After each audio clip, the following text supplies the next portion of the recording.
Васик мой стоит разобранный. Разобрал я гранату. Есть вот такая выработка. Вот она хрустела, блин. Как бы выработка вроде не сильная. Тут не видно, но тоже есть. Да был хруст и был пробитый пыльник. Ну.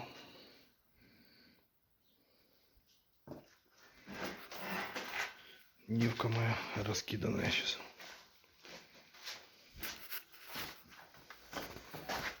В